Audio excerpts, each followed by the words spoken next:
Muy buenas tardes, sean todas y todos bienvenidos a la segunda jornada del conversatorio que se investiga hoy en un doctorado en Ciencias Sociales, organizada por las y los estudiantes del doctorado en Ciencias Sociales de la Universidad Autónoma Metropolitana, Unidad Xochimilco, junto a Comexo, del Consejo Mexicano de las Ciencias Sociales, en el marco de la Cuarta Semana Nacional de las Ciencias Sociales. A continuación, dejo con ustedes al compañero Sergio Astorga, quien es el encargado de moderar el bloque 3 en esta segunda jornada de conversatorio. Recordarles también que el día miércoles y jueves continuaremos con el conversatorio a la misma hora, desde las 5 a 7 de la tarde, y sin nada más, dejo a mi compañero Sergio a cargo de la actividad. Adelante, Sergio.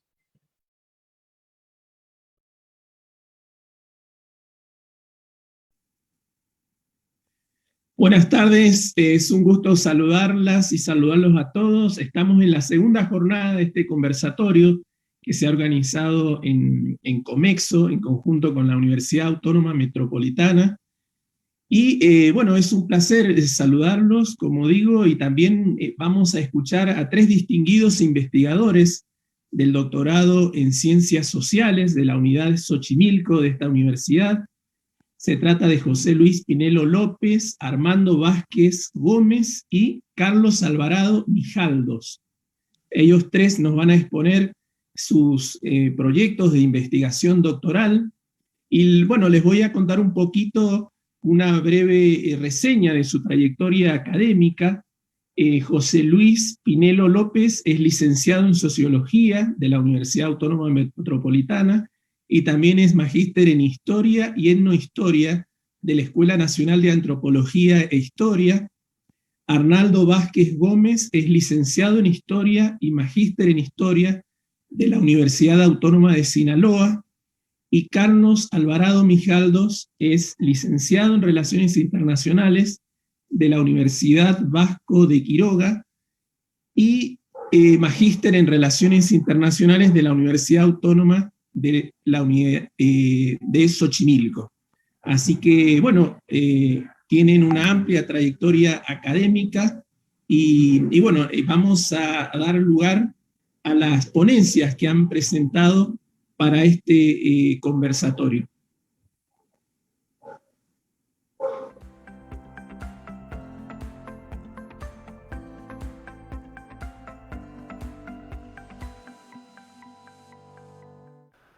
Hola, ¿qué tal?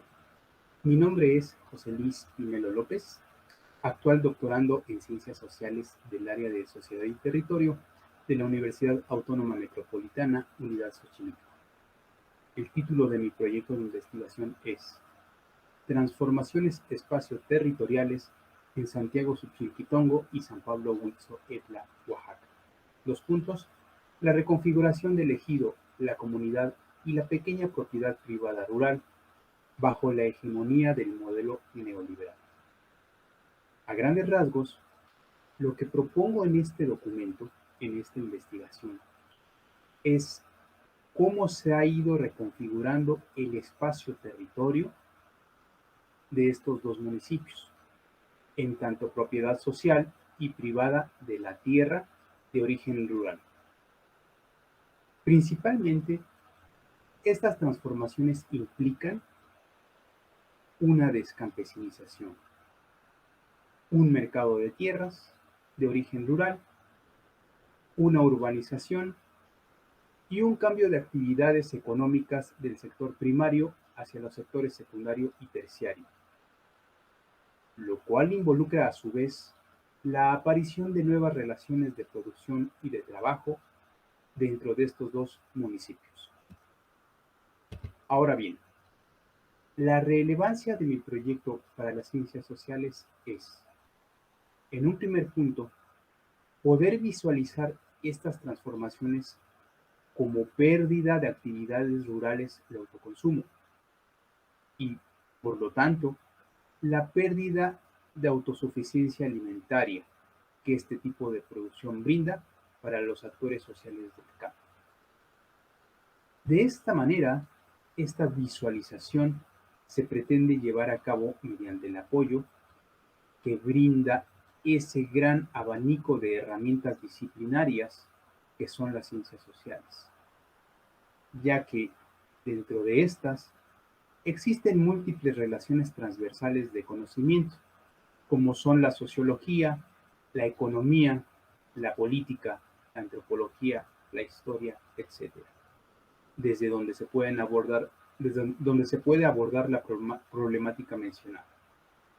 Cabe mencionar que cada una de estas disciplinas brinda un lente, un enfoque muy particular del problema de investigación, y de lo que se trata entonces es hacer que se complementen estas disciplinas de las ciencias sociales una con otra para poder tener una interpretación más clara de la realidad. Toda vez que se ha visualizado el problema, en un segundo punto planteo que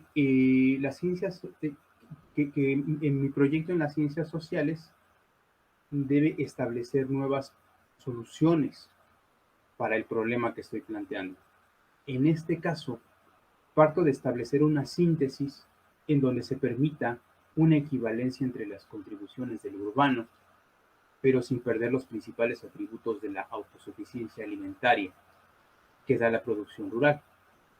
Y ese sería como el fin último, el telos de mi proyecto de investigación en tanto producto de las ciencias sociales. A modo de conclusión, entonces, la intención es servirme de las ciencias sociales para visualizar el problema, para visualizar el problema en mi objeto de estudio y a su vez aportar nuevas soluciones que puedan brindar una mejor calidad de vida entre los actores sociales y su entorno. Y pues bueno, eso sería todo de mi parte y les agradezco mucho su atención. Hasta luego.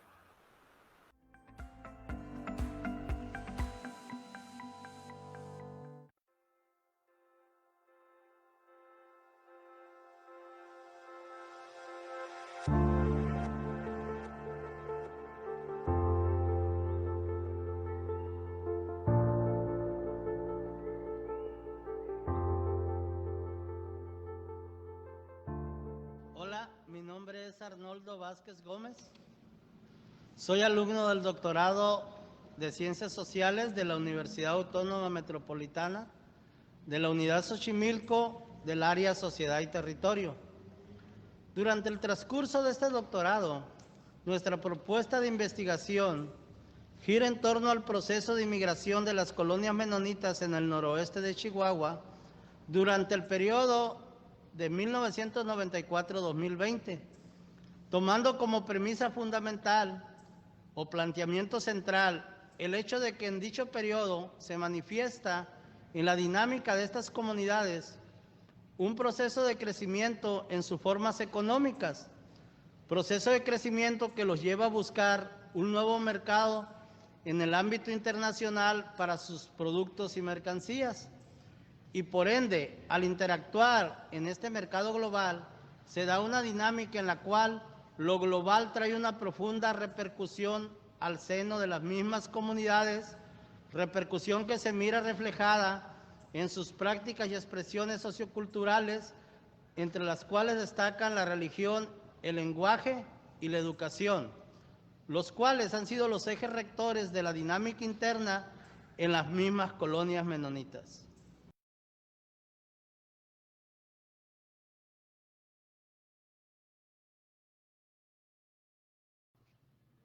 La importancia de nuestra propuesta de investigación para las ciencias sociales.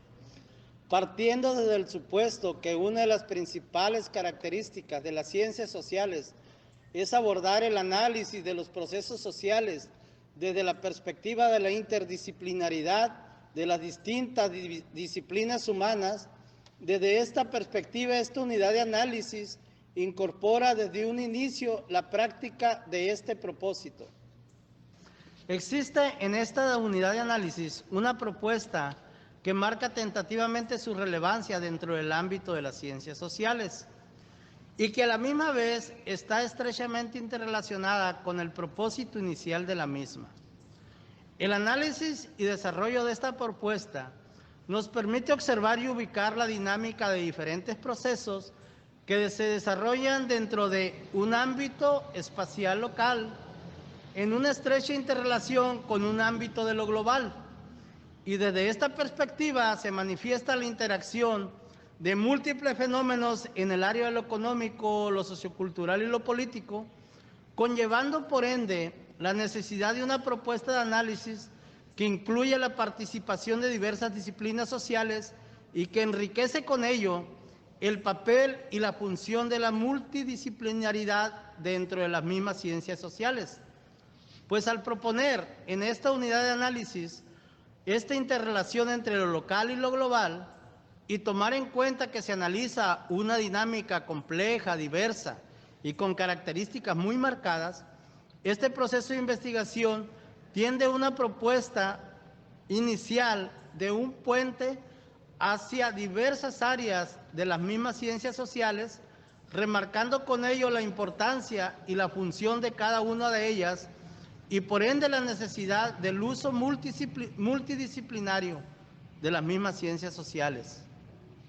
Para concluir, quiero darle las gracias al personal académico y administrativo del área Sociedad y Territorio del doctorado en Ciencias Sociales, a mi asesor el doctor Ernesto Soto Reyes y a mis compañeros alumnos que arduamente han participado en esta jornada de la cuarta semana del Consejo Mexicano de las Ciencias Sociales. Muchas gracias.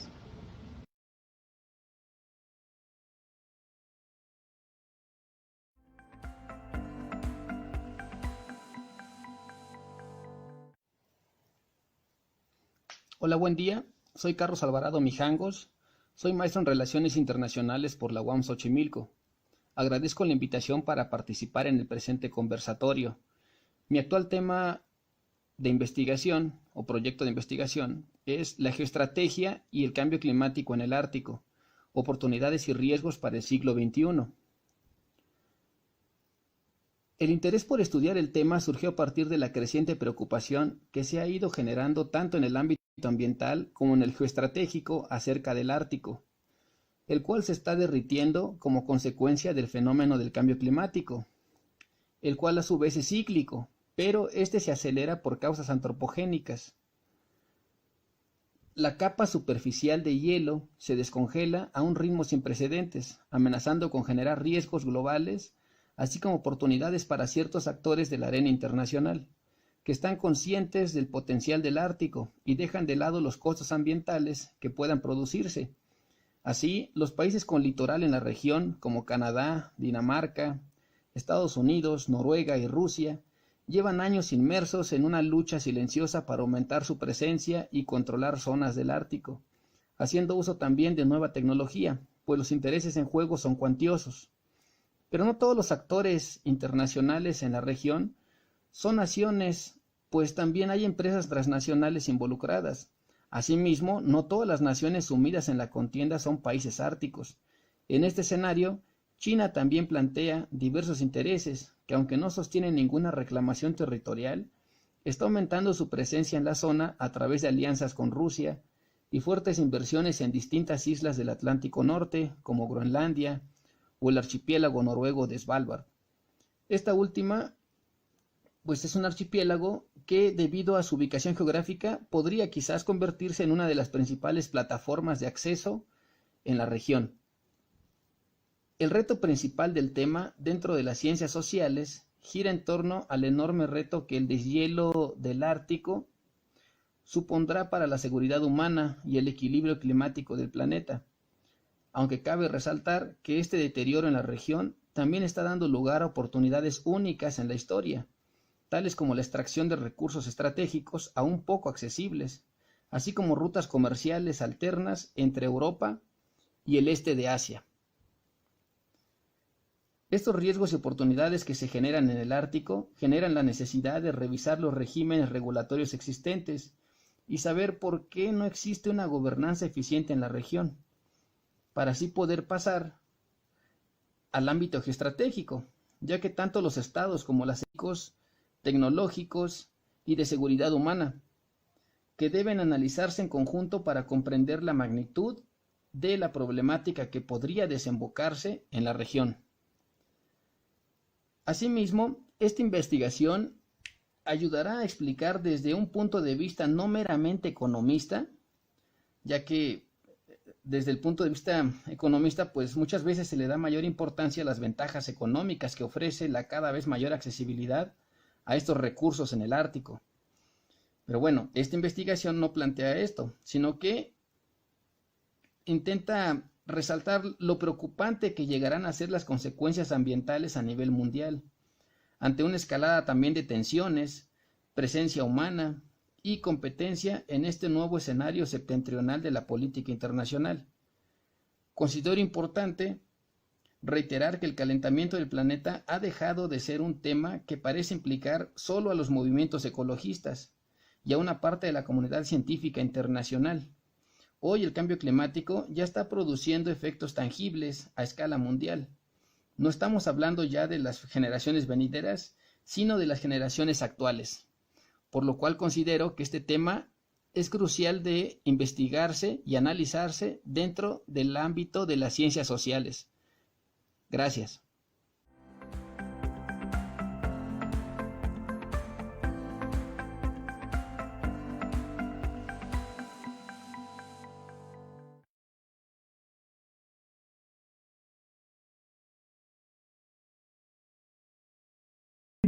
A estar con nuestros colegas y con todos los participantes en las redes sociales que están visualizando este interesante conversatorio. Realmente, bueno, habrán visto las investigaciones, las presentaciones de nuestros colegas muy relevantes para las ciencias sociales. Como vemos, 2 estudios de caso en territorios fuera de las grandes ciudades, en el norte de México o en Oaxaca. Digamos, son lugares muy interesantes, ¿no es cierto?, con otra identidad, otras trayectorias, otras vivencias, muy interesantes los trabajos de José Luis y de Arnoldo, y por el otro lado el trabajo de relaciones internacionales que nos aportó Carlos, interesante trabajo sobre los estudios árticos. Así que vamos a abrir la ronda de preguntas para nuestros ponentes. Está abierta tanto aquí como a través de las redes sociales. Yo me gustaría hacerles una pregunta a cada uno de los participantes en función de sus exposiciones, que reitero, fueron muy interesantes. Para el caso de José Luis, nos lleva a Oaxaca, ¿no es cierto?, un lugar en el sur de México. La pregunta sería, ¿cuál fue la motivación, ¿no es cierto?, por ir a estudiar estas zonas rurales del México del sur? Esa sería la pregunta general para José Luis. Para Arnoldo, bueno, él aborda las comunidades menonitas en el norte de México, también por ahí que se pudiera explayar de por qué, digamos, tomó como caso de estudio esta parte del territorio mexicano. Y finalmente, para Carlos, nos interesaría preguntarle esto de los estudios árticos, ¿por qué es relevante para México que, digamos, existan este tipo de investigaciones? Así que si quieren, podemos abrir, digamos, el espacio para las respuestas. Después voy a ir dándole la palabra a otros, digamos, a otros colegas que ya he visto que están preguntando.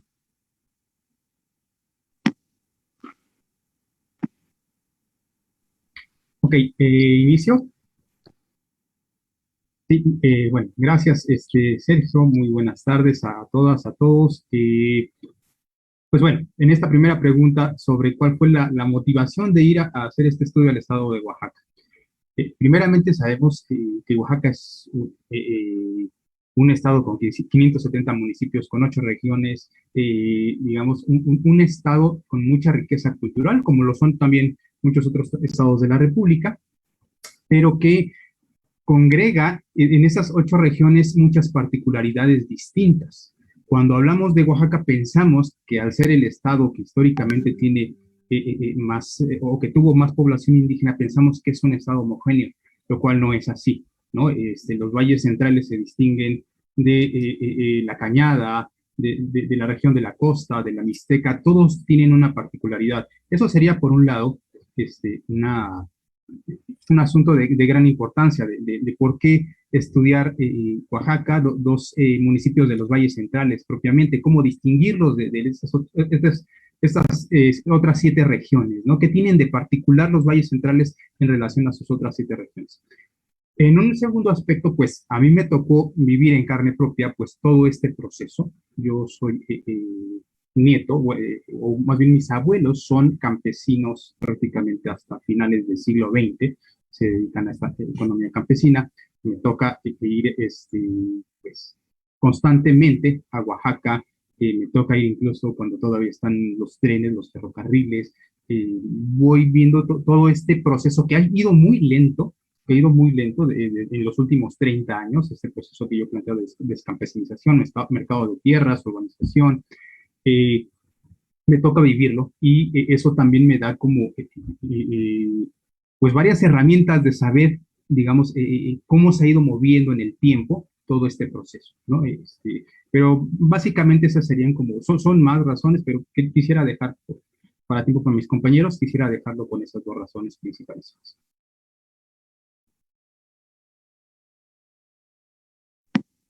Muy bien, José Luis, muchas gracias. Arnaldo, ¿estás por ahí? Sí, muchas gracias, maestro Sergio. Un saludo grande a todos. Le doy las gracias por esta oportunidad, ¿verdad?, en este conversatorio. Y con respecto a la respuesta a la pregunta que se ha originado, creo que una de las cuestiones que más me llamó la atención y de interés, digamos, de investigación, es que en esta región se da la implementación por parte de una política del Estado mexicano de un proceso de inmigración con 2 finalidades. Primeramente, se da con la finalidad de incentivar durante el régimen posrevolucionario la economía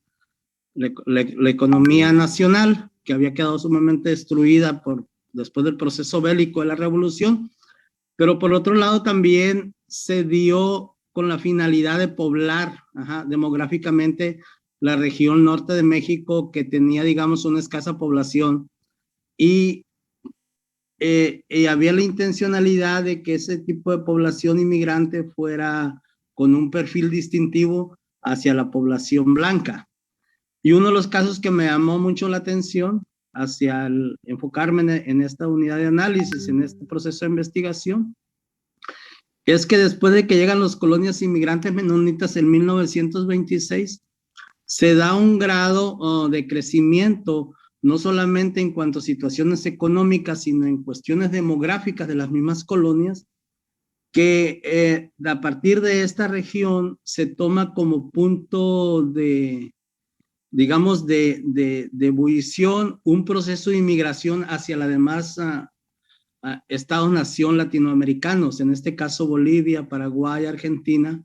Entonces eso hizo que capturara fuertemente mi atención para centrar este proceso de investigación en esta parte del norte de México, específicamente en el noroeste del estado de Chihuahua.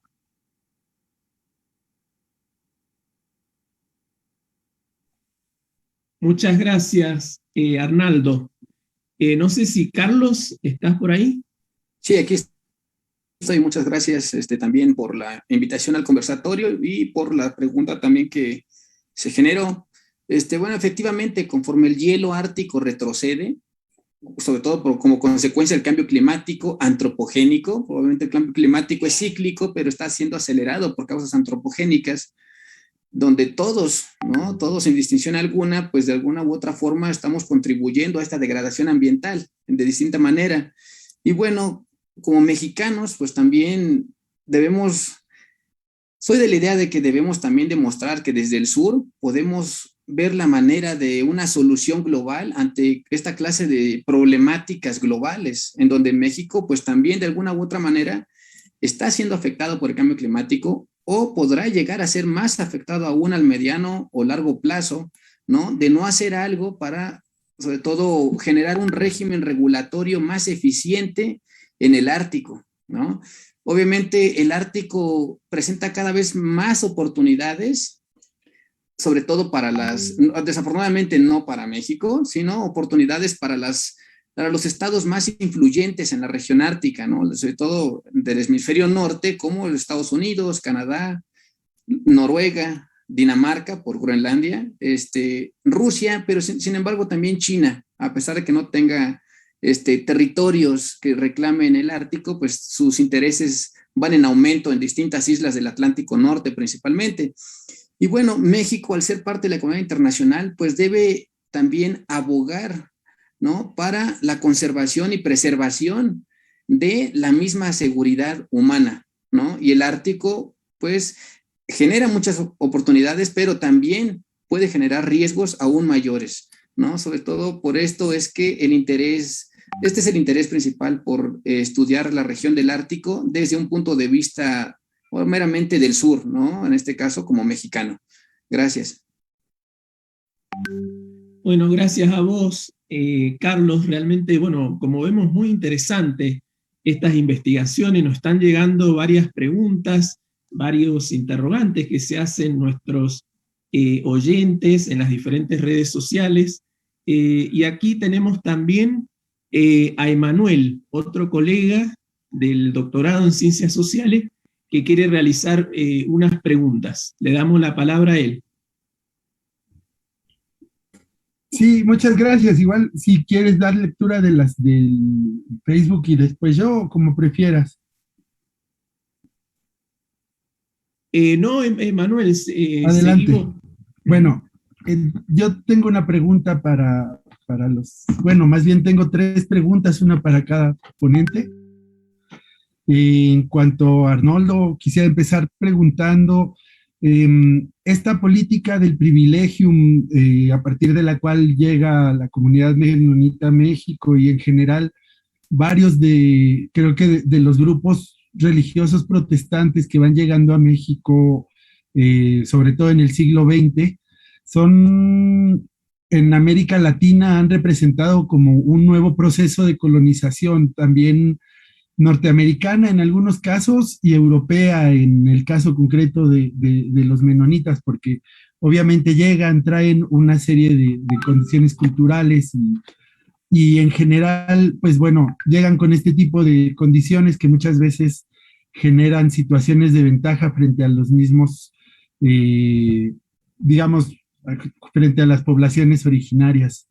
Entonces me gustaría que se pudiera ampliar en ese sentido o qué piensas al respecto. Igualmente para José Luis, quisiera preguntarte si tú consideras que este proceso de descampesinización del que hablas y que sin duda se está dando en muchos lugares de México es producto de una política que va encaminada deliberadamente hacia producir ese efecto, o es más bien una externalidad de un conjunto de otras políticas que no han contemplado el modo de vida campesino o alguna cuestión a lo mejor entre ambas. Y finalmente, para Carlos, me gustaría preguntarle respecto de la diversidad étnica originaria del Ártico y que esta, bueno, convive y supongo que se enfrenta también con esta disputa territorial entre las grandes potencias mundiales y qué efectos ha tenido esto en la vida de esas poblaciones originarias. Esa es mi pregunta, ya si gustas para dar pie a las de las redes. Muchas gracias, Emanuel. Vamos a abrir los micrófonos de los colegas para que puedan responder. Una vez que den la respuesta, ahí volvemos a tomar, digamos, algunas preguntas que nos han realizado a través de Facebook, que se está transmitiendo en directo. Les mandamos un saludo a todos los televidentes que nos están mirando. Muy interesante, ¿no es cierto?, cómo estamos utilizando las nuevas tecnologías de la comunicación en estos escenarios pandémicos, ¿no es cierto? Así que, bueno, le damos la palabra, no sé quién quiere comenzar de los ponentes. ¿Sí? ¿Yo? Bueno, sí, tratemos de hacerlo un poquito más distendido para que, digamos, no es un examen esto, sino que es un diálogo, nos toca ahora a través de las pantallas, pero si no, estaríamos cerca, ¿no es cierto?, tomándonos un cafecito. Pero bueno, sí, quien quiera comenzar. Bueno, yo respondo a la pregunta que en lo que a mí concierne, que está realizando el maestro Manuel. Efectivamente, creo que esto tiene, aunque en un principio se utiliza una justificación en cuanto a cuestiones religiosas, en cuanto a cuestiones que tienen que ver con preservar la identidad de estos grupos religiosos, tanto de los menonitas como de los mormones. Efectivamente, cuando se analizan estos procesos desde una perspectiva de lo social, se mira que tiene un propósito, que tienen características que tienen que ver con los procesos de colonización. Y un nuevo proceso de, digamos, de colonialismo, quizás con una modalidad más diferente, pero con la misma finalidad. ¿Por qué? Porque una de las premisas fundamentales de estos grupos, cuando ellos buscan los privilegios, que es el arma política que ellos usan con los Estado-nación, en cada Estado-nación donde se asientan, ellos ponen como condición que existe un privilegio por parte de las autoridades políticas del Estado-nación. A la misma vez, este privilegio tiene dos finalidades. Una finalidad es eximirlos a ellos de responsabilidades jurídicas, políticas, educativas, pero la otra finalidad es también que haya una excepción en cuanto a regulaciones administrativas y financieras del Estado-nación para con las comunidades. Pero al fin y al cabo, cuando se logran estos procesos, digamos, de apropiación territorial, en un primer momento a través de la compra y venta de terrenos, posteriormente se desarrolla una política interna dentro de estos sistemas de colonias protestantes, principalmente en el caso de los menonitas y los mormones, donde empieza a haber una expansión territorial a través del territorio que ha sido comprado, pero un uso y, digamos, exacerbado, ¿no?, de la explotación de los recursos naturales, con una finalidad de explotación capitalista, de comercialización de productos hacia los mercados nacionales, regionales y también globales. Y desde esa perspectiva creo que este proceso se logra englobar, se logra, digamos, dimensionar dentro de las prácticas de colonialismo, ¿no?, en este siglo XXI, el siglo XX y siglo XXI. Eso es en lo que a mí respecta, y muchas gracias por, digamos, la oportunidad de contestar esta pregunta. Perfecto.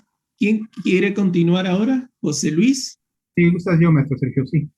Gracias. Bueno, contestando a la pregunta del maestro Manuel, pues yo creo que sí es una hibridación de ambas, de ambas cosas.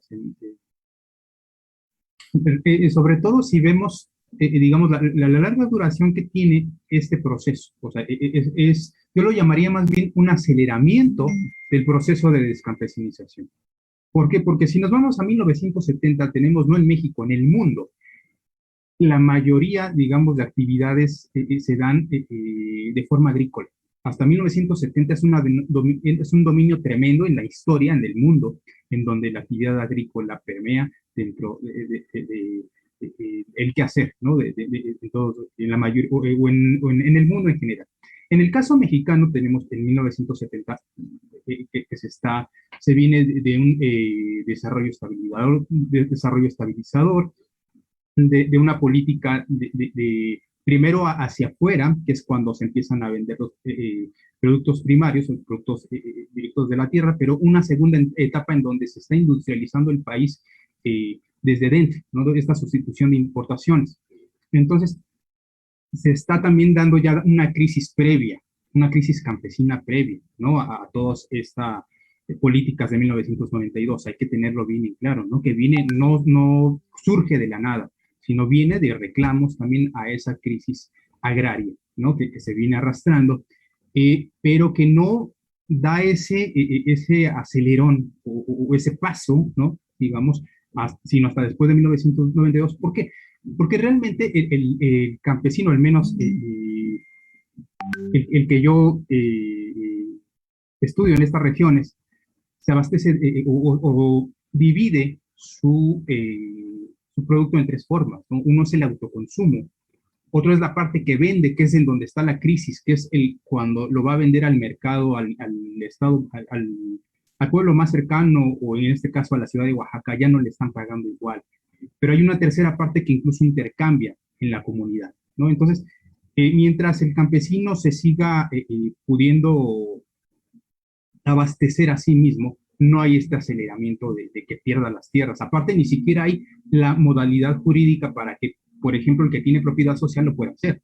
Esto se da hasta 1992 y ahí es donde se acelera. Ahora, hay un aceleramiento dependiendo del lugar en la República Mexicana, dependiendo de una regionalización que da esa velocidad, ¿no? No es lo mismo lo que pasa en Ciudad de México a partir de 1992 que es lo que pasa en Oaxaca, que sin embargo también pasa, pero de forma más lenta, ¿sí? Entonces, yo llamaría más bien esta aceleración y, por supuesto, que tiene que ver con muchas otros programas, con muchos otros factores y no solamente jurídicos, sino económicos, políticos, culturales, etcétera. Por supuesto que sí, habría que abarcar ambas posturas.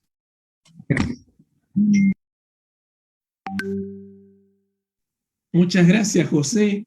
Y nos queda Carlos. Sí, gracias. Gracias también por la segunda pregunta. Efectivamente, dada la existencia de poblaciones endémicas en la región ártica, pues los derechos humanos también deberían jugar un papel más activo dentro del mismo Consejo Ártico, sobre todo que es uno de los principales organismos encargados de regular la acción, ¿no?, política en el Ártico, así como la Convención de las Naciones Unidas sobre el Derecho del Mar de 1982.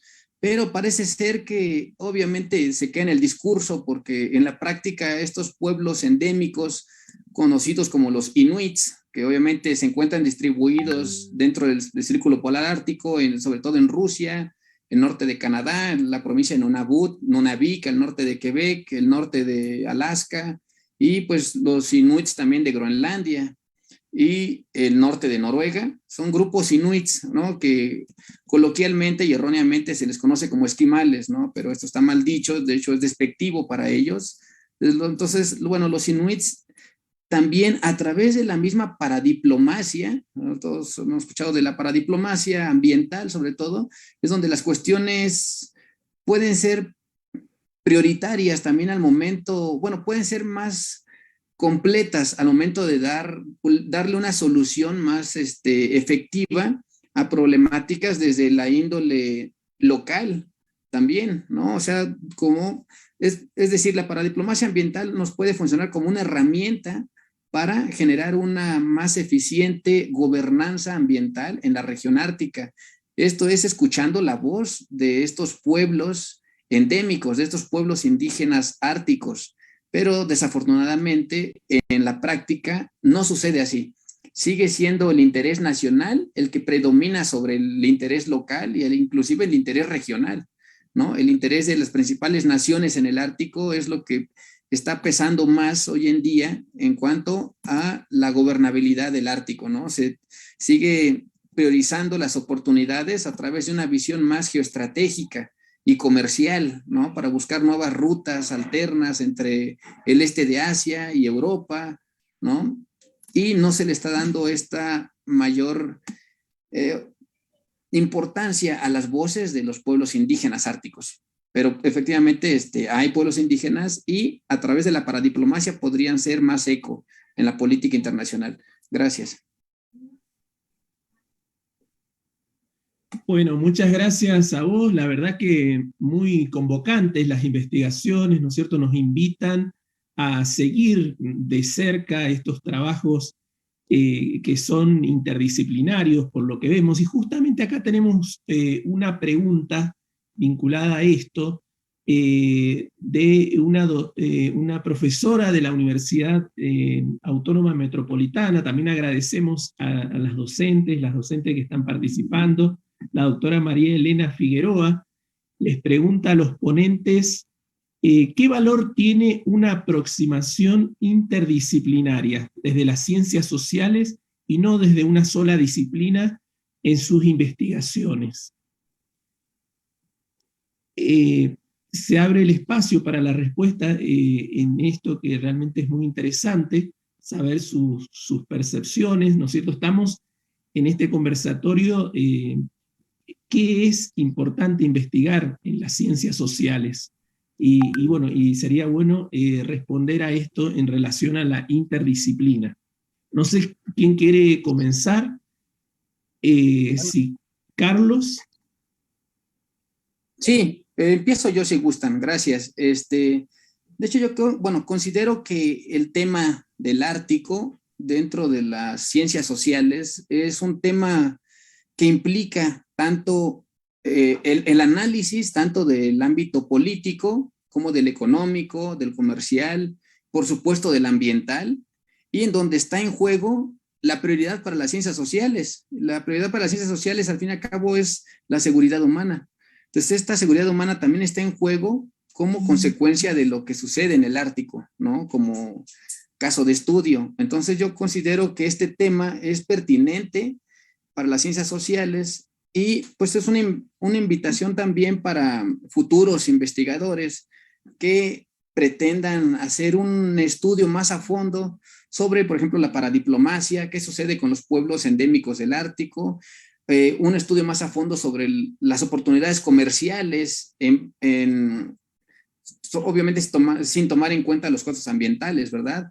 La prioridad política, incluso la seguridad nacional estadounidense, la seguridad nacional rusa o de la OTAN en general, por ejemplo, del lado estadounidense, pues se encuentra incluso también en juego. Entonces el Ártico es una región muy variada en distintos ámbitos, todos enfocados a las ciencias sociales. Por eso es que elegí este tema, porque sí, la verdad, se requiere de analizar muchos aspectos, muchos campos interdisciplinarios que forman las ciencias sociales. De hecho, eso es pues, relaciones internacionales, ¿no? Un poquito de todo, un poquito de geografía, política, economía, inclusive medio ambiente, ¿no? Gracias. Muy bien. José Luis, ¿querés continuar? Sí, nada más que no sé si Arnoldo quieres, bueno, sigo yo. Sí, más que este valor de las ciencias sociales, que sí es tremendo, o sea, es un valor tremendo el estudiarlo desde las ciencias sociales, es la pertinencia de ver los puntos de vista desde varios enfoques, tanto espacial como temporalmente.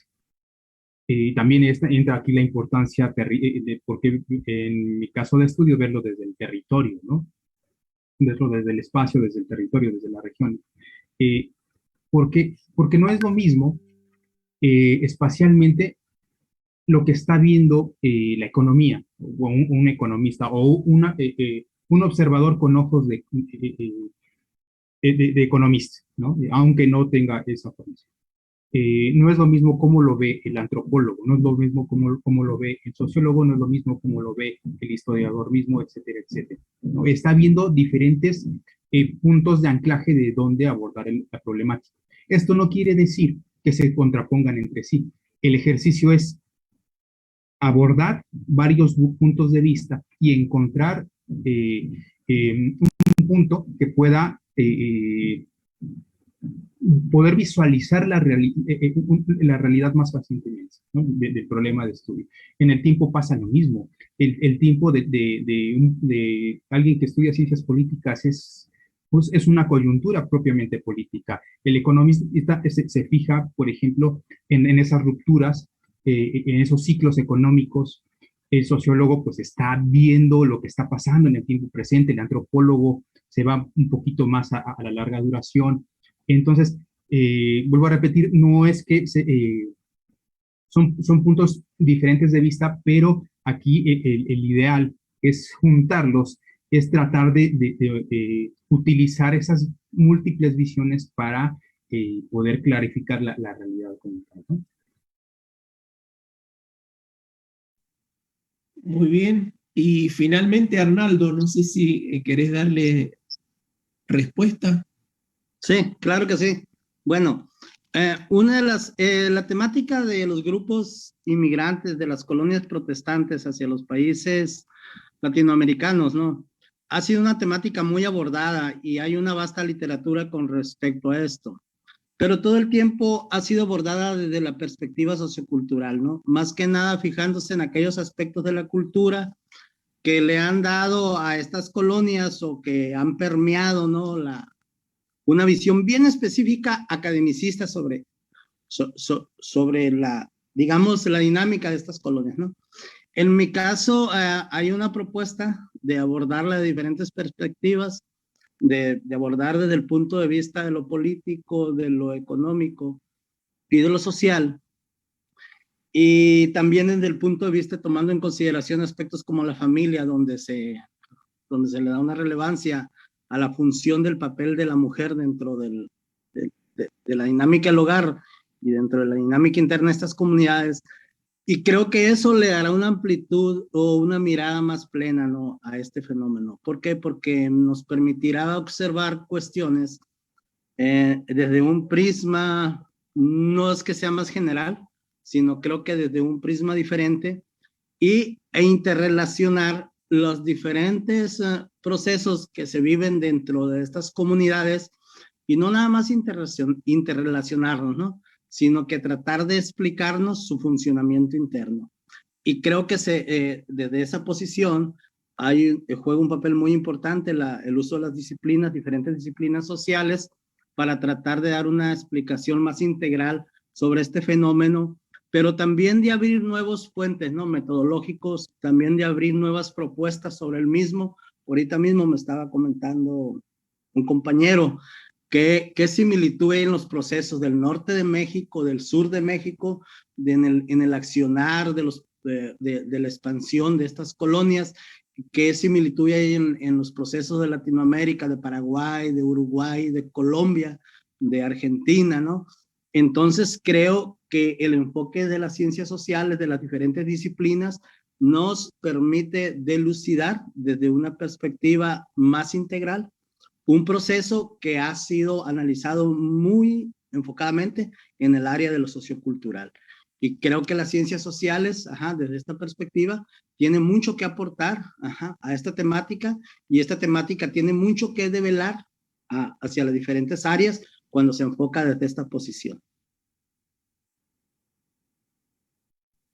Bueno, muchas gracias, Arnaldo. Realmente, bueno, nos quedamos con ganas de más preguntas, más interrogantes, ¿no es cierto?, frente a estas investigaciones que realmente están haciendo historia y nos llaman también a la acción. Es decir, por lo que ustedes comentan, no son solamente estudios teóricos o donde se buscan obviamente diferentes marcos analíticos para analizar determinadas realidades en determinadas comunidades que ustedes han seleccionado en determinados territorios, con intereses y motivaciones personales, pero también movilizados, ¿no es cierto?, por problemáticas locales, regionales, globales.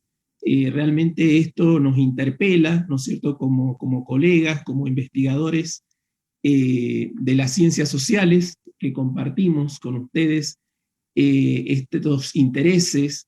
Realmente me lleva a una frase de un poeta, Martí: esta es América, tierra de rebeldes y de creadores. Seguramente la habrán leído por ahí, y realmente esto es lo que demuestran estas investigaciones. Digamos, no solamente son estudios que buscan ahondar en aspectos teóricos, sino que realmente enfocados en problemas concretos, ¿no es cierto?, de nuestras comunidades, y realmente nos invitan, ¿no es cierto?, a seguirnos y bueno, a ver los resultados. Seguramente en los próximos años veremos los resultados de sus investigaciones. No sé si hay alguna otra preguntita por ahí. Estoy mirando el Zoom. Veo que no, que ya me dicen que ya estamos en tiempo. Así que, bueno, la verdad, un placer escucharlos, compartir este espacio con ustedes. También en las redes sociales, estamos mirando para un costado la reacción en las redes sociales, pero también aquí con ustedes, agradecerles a los organizadores, a Comexo, a la Universidad Autónoma Metropolitana y a cada uno de ustedes por compartir estas investigaciones que están llevando a cabo y que realmente nos invitan a seguirlas, ¿no es cierto? Y a poder interactuar seguramente ya en escenarios post-pandémicos, poder compartir charlas, ¿no es cierto?, de cómo van sus avances y sus trabajos de investigación.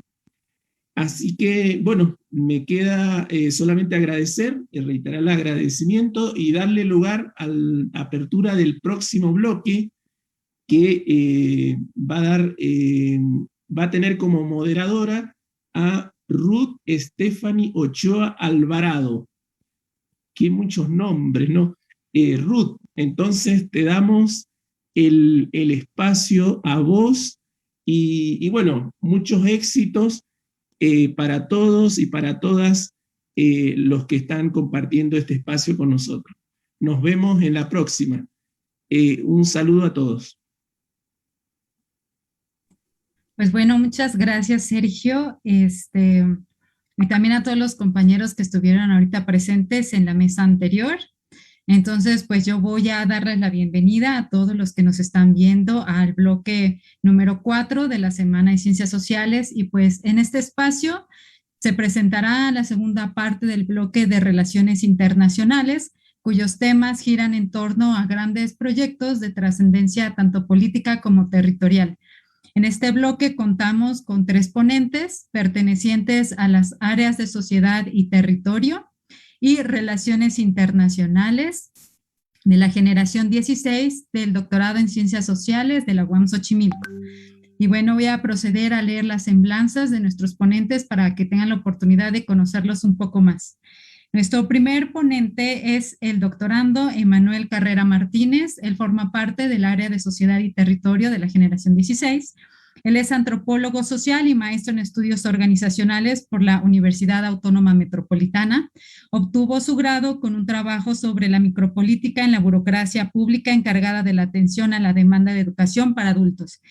Y en la maestría con una investigación crítica a las teorías del diseño organizacional a partir de la resistencia de una comunidad indígena campesina del Estado de México a la construcción de una autopista en su territorio.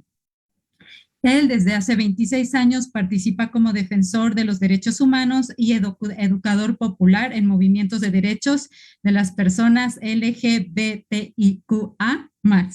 y es acompañante de movimientos en defensa de los derechos laborales y también es asesor de organizaciones sociales en defensa del territorio, entre otras.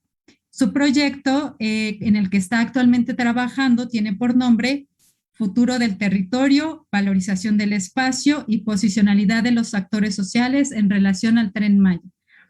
Ahora les voy a presentar al ponente número 2, que es el doctorando Julio César Salvador Sámano. Él forma parte del área de Sociedad y Territorio de la generación 16 y él es licenciado en Ciencia Política y Administración Urbana, es maestro en Ciencias y Artes para el Diseño en el área de Investigación y Gestión Territorial.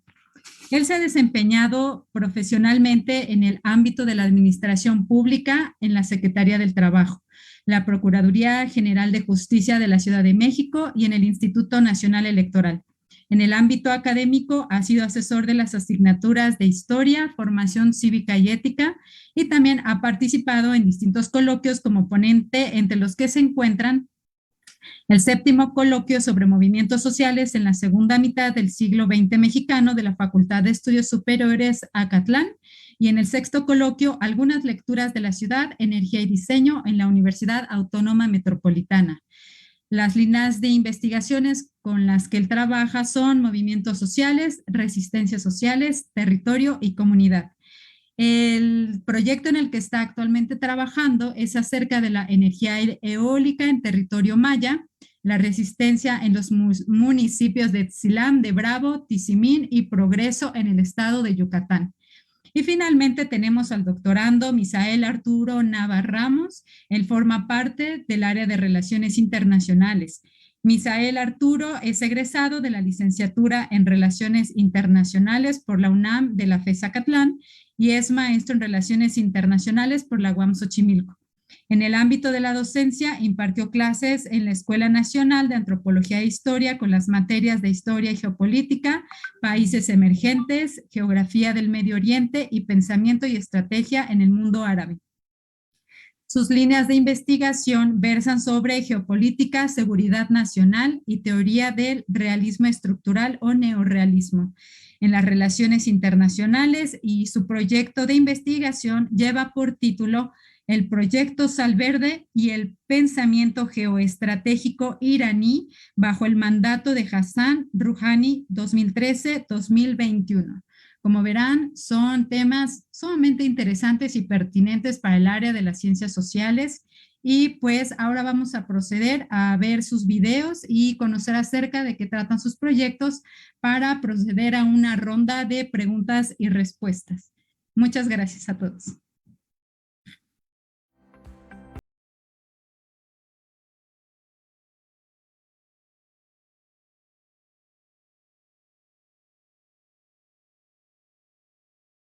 Buenas tardes, mi nombre es Emanuel Carrera Martínez y mi investigación se titula El futuro del territorio, valoraciones del espacio y posicionalidades diversas ante los impactos del Tren Maya.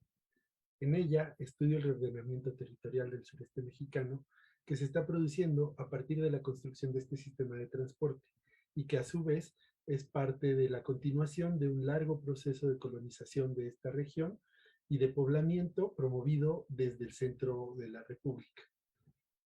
Me interesa observar cómo este fenómeno influye en las prácticas y relaciones sociales para dar cuenta de las nuevas formas de valoración del territorio que a partir de este se están suscitando y de cómo estas, en el proceso de producción del presente, van surgiendo en forma de nuevos imaginarios y expectativas de futuro. La infraestructura de gran escala invariablemente es una operación dentro de un plan estratégico mayor, es decir, que no se trata de un fin en sí mismo, sino que es más bien un fin ordenado o un medio ordenado hacia fines mayores, de mayor jerarquía. Para entenderlo, es necesario entonces establecer primero lo que la sociedad que las produce piensa sobre sí misma y el porvenir que aspira a construir.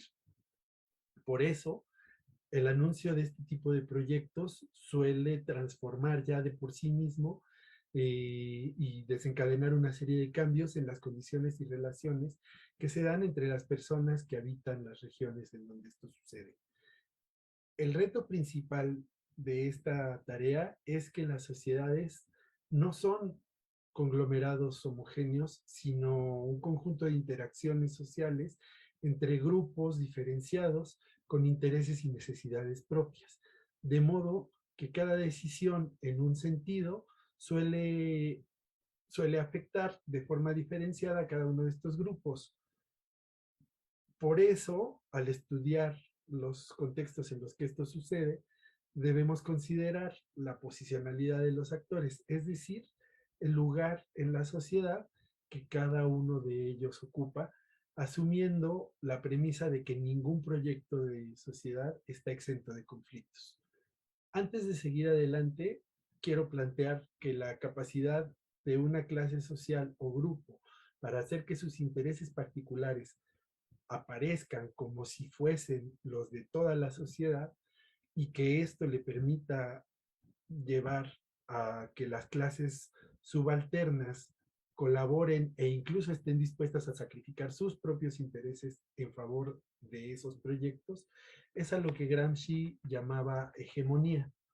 Bien, llegado a este punto y atendiendo a la pregunta sobre la relevancia de mi investigación para las ciencias sociales, considero primeramente que es importante señalar que esta aportará un documento etnográfico que dé cuenta del proceso mismo en el que se están produciendo estas transformaciones y también que permita contextualizarlos dentro de un más largo proceso histórico que, como ya señalé, supone una política nacional de colonización y poblamiento de la península de Yucatán y la región sureste del país. Finalmente, me parece importante que tengamos en cuenta que este proyecto afecta una región en donde habita cerca del 10% de la población nacional y que dentro de los habitantes de esta tiene un gran apoyo social, de manera que puede permitir explorar si ese apoyo se debe a una buena planeación de políticas públicas o, por el contrario, si tiene más bien que ver con el surgimiento de una nueva hegemonía nacional que está llegando a sustituir a la anterior que se encontraba en crisis. Esto nos va a permitir entender mucho mejor el proceso y nuestro acontecer nacional en el día a día. Muchas gracias por su atención. Por mi parte es todo.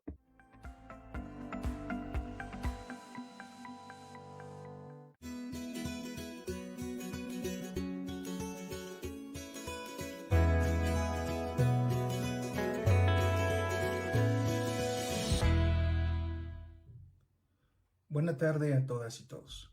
Quiero externar mi agradecimiento a Comexo y a cada una de las personas que hacen posible este espacio que fomenta la comunicación, el intercambio y la divulgación de conocimiento en torno a la investigación de las ciencias sociales. Sin más preámbulo, hablaré acerca de la investigación que estoy realizando actualmente dentro del doctorado en ciencias sociales y que tiene que ver con la resistencia por parte de comunidades mayas en el estado de Yucatán por la implementación de centrales eólicas en su territorio, principalmente en 3 de sus municipios que son Dicilán de Bravo, Tizimín y Progreso, ya que son los municipios que actualmente cuentan con centrales eólicas en operación. Es importante mencionar que en el estado de Yucatán se tiene previsto que para el año 2024 se cuente con 24 centrales eólicas en funcionamiento. Bajo la lógica de buscar nuevas formas de producción de energía, frente al uso de combustibles fósiles y los impactos socioambientales que estos conllevan, las energías renovables se han presentado como una alternativa para contrarrestar los impactos provocados por el uso de estos. Dentro de estas alternativas se encuentra la producción de energía por medio del viento, que conocemos como energía eólica, que por medio de gigantescos aerogeneradores aprovechan las corrientes de alta velocidad del viento para producir energía, y que para su funcionamiento se necesita de la construcción e instalación de centrales eólicas, así como la instalación de subestaciones eléctricas para la transformación del flujo de energía consumible, así como espacios para el almacenamiento del recurso obtenido, lo que implica la ocupación de amplios territorios. Con la Ley para el Aprovechamiento de Energías Renovables y el financiamiento de la transición energética del año 2008, en conjunto con la reforma energética aprobada en el año 2013, los proyectos eólicos se multiplicaron en territorio mexicano, los cuales presentan grandes problemas para las comunidades donde se instalan, principalmente por la amplitud del territorio necesario para su operación. Para llevar a cabo este tipo de proyectos y que están generalmente instalados en territorios rurales habitados. Es importante señalar que la mayoría de estos proyectos son financiados con capital transnacional. Para el caso de México en particular, la implementación de estos parques eólicos han generado afectaciones en varios niveles, comenzando por lo comunitario, al imponer modelos productivos ajenos a la cosmología local y que suelen generar conflictos, ya que la población es obligada a modificar sus procesos de vida. Se les expulsa de su territorio a través de prácticas empresariales desleales y poco éticos, como la imposición de precios de renta más bajos de los que hay en el mercado internacional. Actualmente en México se paga por renta menos del 1% de los ingresos obtenidos de parques eólicos, mientras que en el resto del mundo el promedio oscila entre 4 y 8%. Teniendo como base la experiencia de las implementaciones de estos parques en el estado de Oaxaca, los habitantes de las comunidades mayas en Yucatán, a través de la Asamblea de Defensores del Territorio Maya, Mushimbad, emprendieron desde el año 2006 la resistencia en defensa del territorio contra la ocupación de las eólicas en territorio yucateco. Estos proyectos se venden como detonantes de desarrollo y progreso para las comunidades donde se implementan, pero en realidad lo que traen consigo son resistencias y conflictos por la forma en que se planean, se diseñan, se construyen y se operan dentro de las comunidades, ya que su implementación modifica no solo su estructura territorial, sino también las relaciones sociales y en algunos casos los desechos de los aerogeneradores están dañando el ambiente. Por tanto, considero que este tipo de proyectos son importantes, ya que los fenómenos sociales que se articulan en nuestra época se les puede dar una interpretación crítica de la realidad misma por medio de la metodología y epistemología de las ciencias sociales, además de visibilizar las relaciones de poder entre los individuos y que por medio de un enfoque territorial permite el análisis y discusión de los problemas sociales, donde se manifiestan elementos socioeconómicos, políticos, culturales, tecnológicos y ambientales que componen las distintas dimensiones de la realidad. Además que este tipo de investigaciones aumenta la capacidad de acción y que contribuye de manera positiva a las transformaciones de la sociedad y de la misma comunidad donde se emplean. Es importante mencionar que todo ello no solo nos ayuda a visibilizar los problemas que actualmente imperan de manera crítica, sino también nos brinda la oportunidad de plantear y proponer posibles soluciones a ellos. Por su atención, muchas gracias.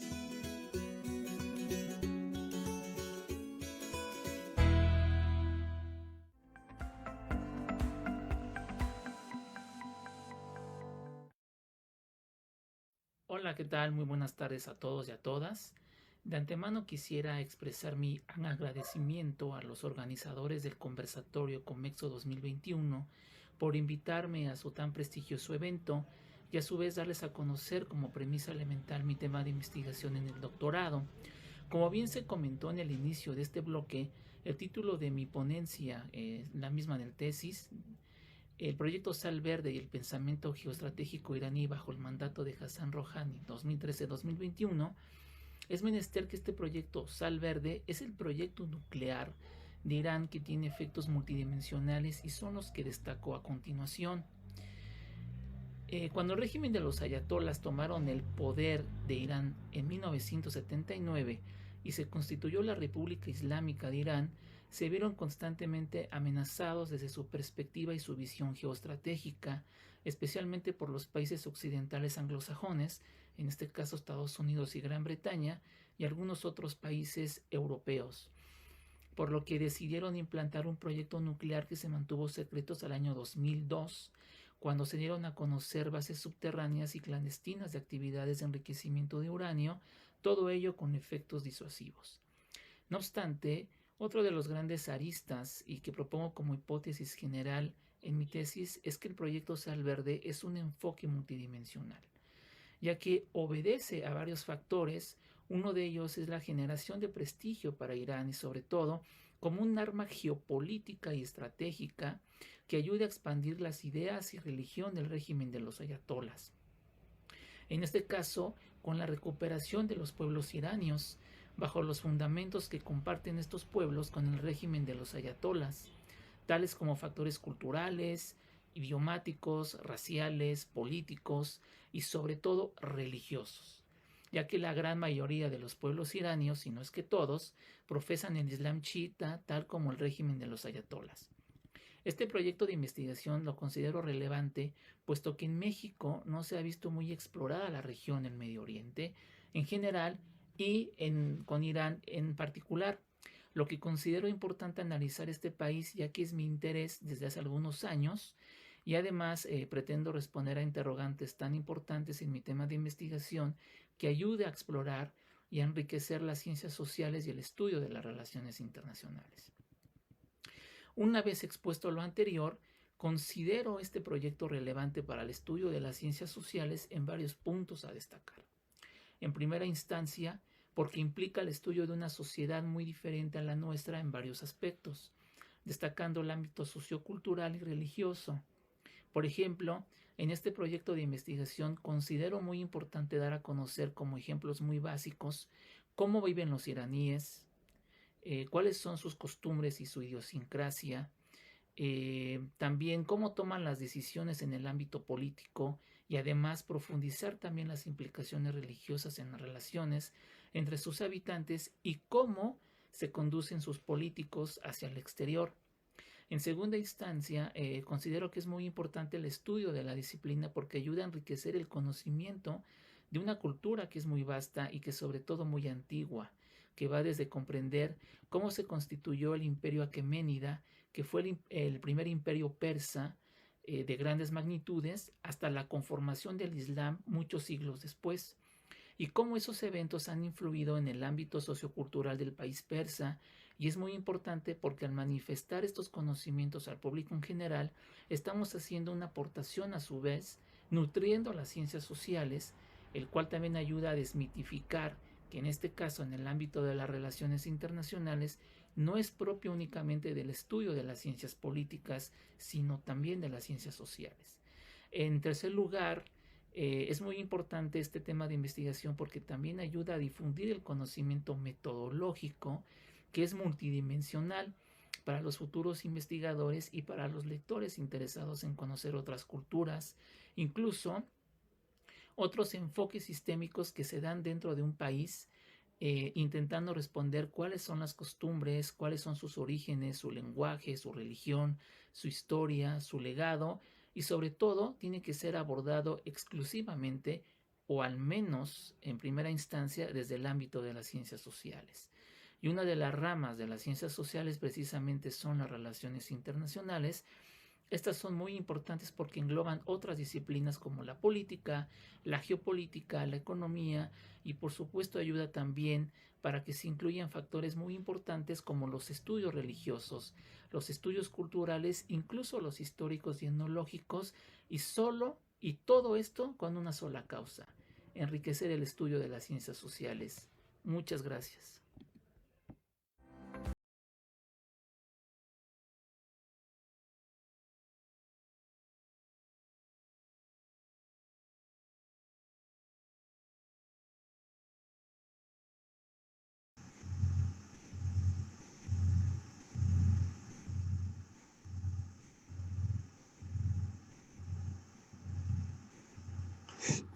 Bueno, ya estamos aquí de regreso. Como verán, pues todos los proyectos son muy interesantes y desde luego tienen una relevancia y una trascendencia en las ciencias sociales hoy en día y es básicamente lo que está ahorita en el tema de las ciencias sociales.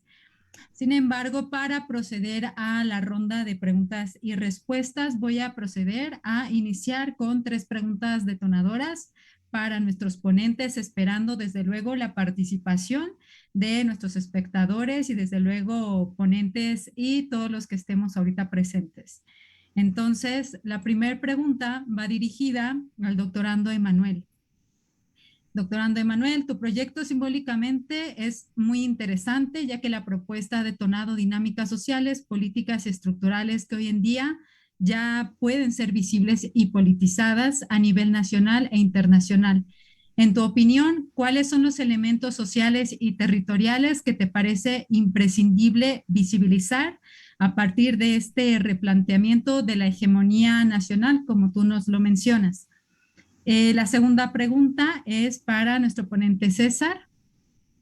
Doctorando César, efectivamente los proyectos de tinte desarrollista en comunidades indígenas originarias suelen presentarse frentes de oposición por parte de estos mismos grupos. Sin embargo, me gustaría preguntarte en qué enfoque o en qué elementos te gustaría profundizar o destacar a diferencia de otros proyectos en esta tesitura. Y para el doctorando Misael, me gustaría preguntarte que pues Medio Oriente aún hoy en día se percibe como un espacio pues distante mediáticamente, incluso en los debates teóricos. Sin embargo, últimamente pues se ha hecho más presente en redes sociales y en términos mediáticos y noticiosos. Así que pues me gustaría preguntarte en tu opinión, ¿cuáles son algunos de los elementos epistemológicos o de procesos sociales que la ciencia social latinoamericana o incluso mexicana no pueden pasar por alto? Entonces, procedo a darles la palabra en el orden que los mencioné y pues muchas gracias. Bueno, pues muchas gracias. En relación con la pregunta, ¿cuáles serían, desde mi punto de vista, los elementos más destacables del proceso social que se está viviendo y que del cual el Tren Maya sería un caso relevante a considerar? Y de por qué hablo yo de que hay un proceso de cambio hegemónico o quizás de relevo hegemónico.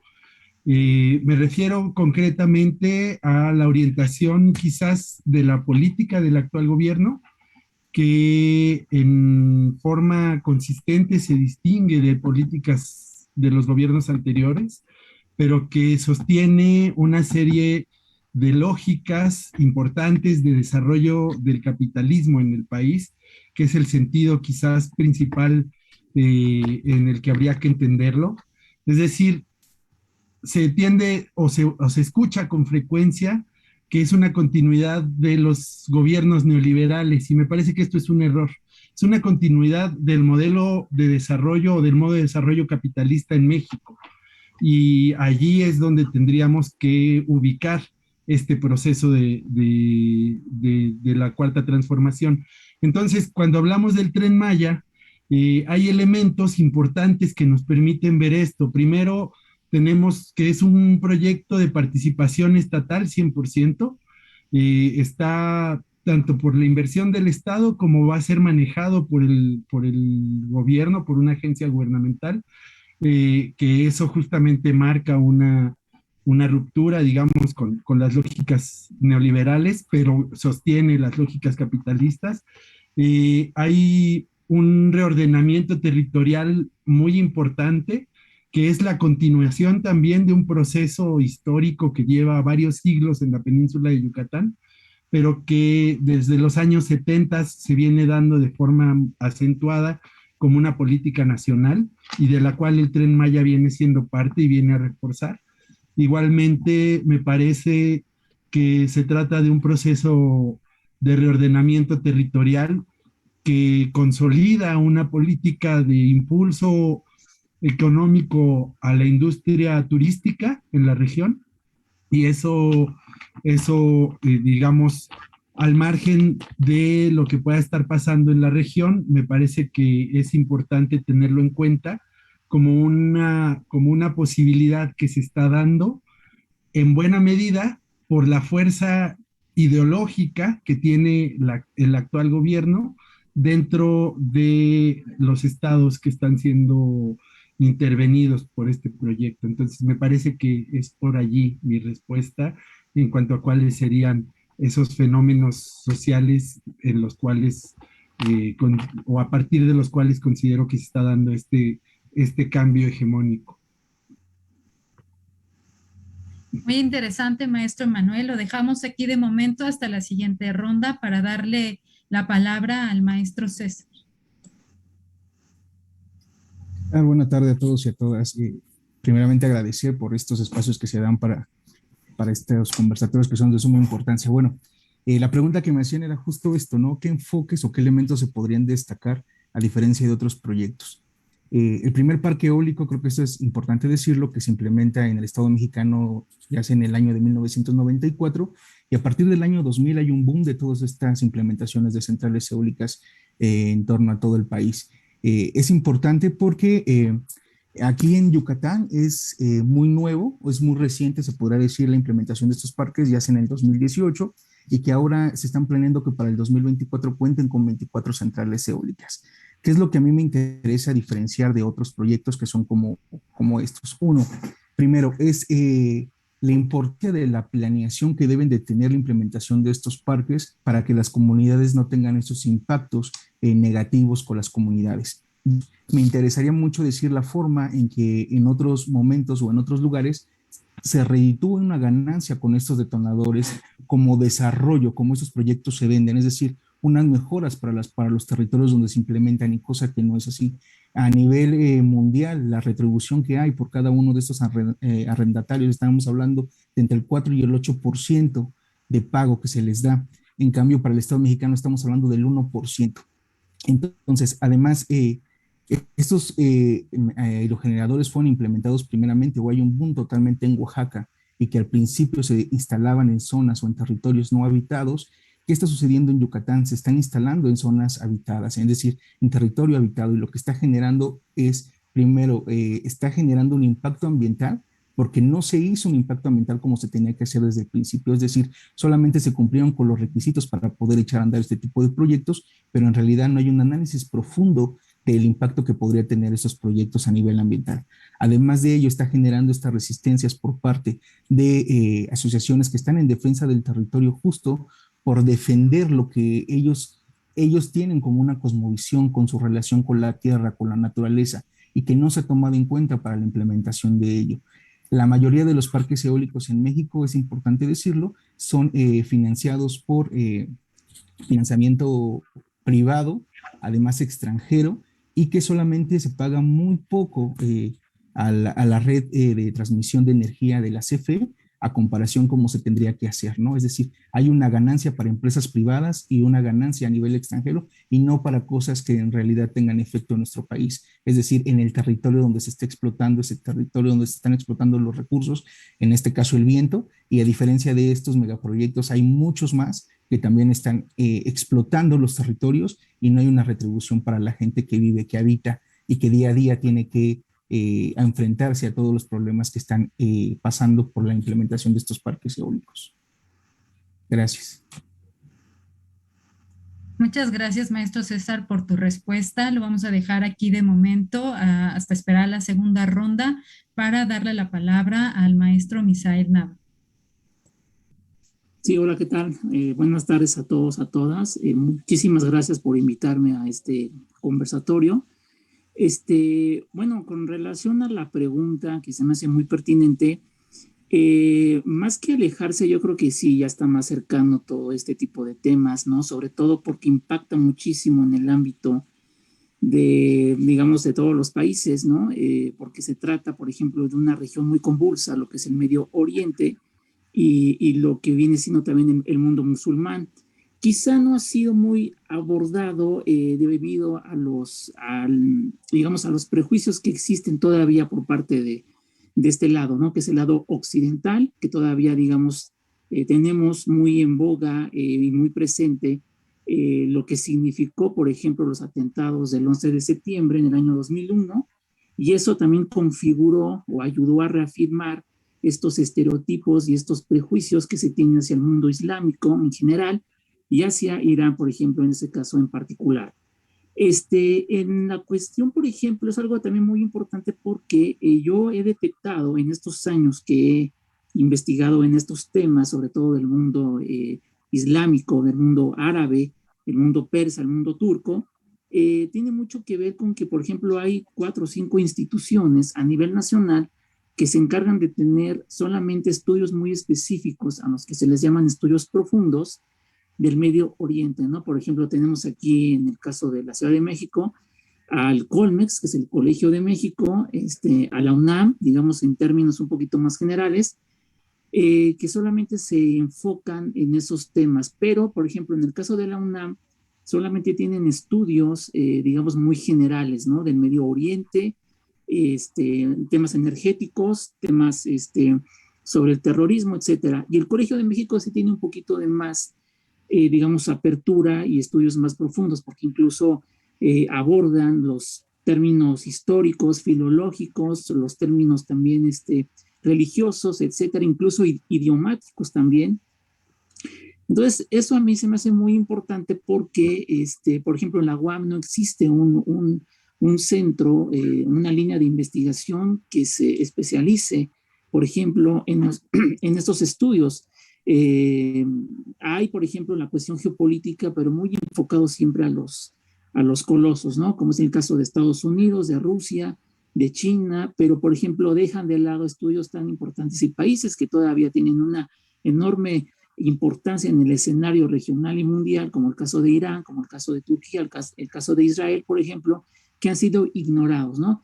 Entonces, este planteamiento de la investigación, en primer término, tiene mucho que ver con eso, ¿no? Abrir una línea de investigación en la Universidad Autónoma Metropolitana, en este caso en el área de concentración de relaciones internacionales, que tenga que ver con esos temas.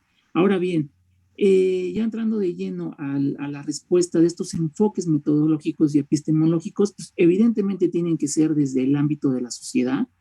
El estudio incluso lo propuso en el video, ¿no? Que lleva también dentro de este tema de investigación, cómo viven, por ejemplo, los iraníes, ¿no? La sociedad, cómo se da el entorno sistémico dentro de las ciencias sociales para el caso de Irán, ¿no? Una sociedad que es muy diferente, por ejemplo, a la sociedad latinoamericana. Tienen una religión muy particular, muy marcada, digamos, tienen unas costumbres, hay unas costumbres que a mí en lo particular, yo sé que soy un investigador y no puedo emitir un juicio de valor, pero también soy un ser humano, ¿no? Tienen la pena de muerte, por ejemplo, la pena de muerte en cuanto a la homosexualidad, tema de muerte también para las personas que practican el sexo afuera del matrimonio. Eso a mí se me hace, digo, para estas fechas, y se me hace un poquito más retrógrada, ¿no? Pero en ese sentido es muy importante estudiar desde el ámbito epistemológico de cómo funciona una sociedad y por qué se dan estos fenómenos. Bueno, él aborda las comunidades menonitas en el norte del oscuros, o que ya sean incluso totalmente ajenos, pero ¿por qué todavía sigue teniendo esa vigencia, no? Y a su vez también analizarlo desde la óptica de las relaciones internacionales, porque hay que recordar que tanto las ciencias sociales como las relaciones internacionales son ciencias ya multi e interdisciplinarias, ya no pueden estar aisladas por sí mismas, es decir, ya no pueden tener un solo enfoque de estudio, porque entonces se perdería de todo un bagaje cultural, de todo un bagaje que puede enriquecer el estudio mismo de la disciplina, y a su vez para que el investigador no solo se especialice, sino también pueda tener un enorme acervo cultural y que pueda dar respuestas y sobre todo unas propuestas para que se pueda mejorar todo este entorno y para que se pueda presentar una solución quizá a algunos conflictos que hay, o que ayuden a entender y explicar a su vez por qué pasa ese tipo de fenómenos. Por ejemplo, una sociedad como la iraní, que es exactamente compleja, y no solo porque es derivado del Islam, sino porque es un país, por ejemplo, muy particular. Es un país que habla un idioma diferente, aunque está correlacionado con el árabe y con el turco. Ellos no son árabes, son de una raza diferente, ellos son de los pueblos iranios. Irán, de hecho, quiere decir pueblo de arios o país de arios. Su religión, por ejemplo, de la segunda rama más importante del Islam, que es la rama chiita, pues es muy diferente a una rama que es la mayoría del corte islámico, que es la sunita, ¿no? Por ejemplo, la sunita es una religión ortodoxa, y a su vez el chiismo es una religión heterodoxa. ¿Qué quiere decir? Que la heterodoxia se basa en ideas y no en creencias. Y en cambio, el mundo sunita, por ejemplo, que es ortodoxo, evidentemente que se basa en un mundo de creencias. Aún así, por ejemplo, en el caso de Irán, es una república teocrática, que quiere decir que hay un guía supremo, un guía espiritual, y que a su vez se rige por dos tipos de códigos religiosos que se vuelven jurídicos. En este caso es el Corán y la Sharia. La Sharia es la que va a llevar a cabo todas estas gestiones para el ordenamiento civil dentro de una sociedad, y a su vez también cómo se deben comportar los extranjeros que tienen que llegar, por ejemplo, a Irán. Estaba leyendo el otro día para mis temas de investigación. Maestro Misael, disculpe que lo interrumpa. pero todavía falta una ronda más y también para darle palabra a los demás compañeros y también hay unas preguntas para ustedes en los chats, entonces de momento lo interrumpo, maestro, para poder proceder. Tengo comentarios que hay compañeros aquí dentro del Zoom que les gustaría hacer comentarios. Entonces, no sé si les gustaría tomar la palabra para hacer un comentario, una pregunta. De no ser así, pues procedería a los comentarios que se han hecho en redes. Axel, te doy la palabra. Sí, bueno, pues muchas gracias. Antes que nada, quiero felicitar a los compañeros. En realidad, sus investigaciones a mí me parecen muy interesantes, muy novedosas y sobre todo, muy provocadoras, ¿no? Y creo que eso es lo importante. En lo particular, a mí, esta investigación de Misael, híjole, se me estaba poniendo la piel chinita, ¿no? A mí me parece que es bien importante, ¿no? Que estos temas empiecen a tocar desde el área de las ciencias sociales, ¿no? En lo particular porque bueno, con todas estas perspectivas que en realidad vierten más del área de las humanidades, como estas teorías postcoloniales, ¿no? Que hacen una crítica justamente al eurocentrismo, ¿no? Al occidental, al mundo occidental como el gran escenario del desarrollo científico, ¿no?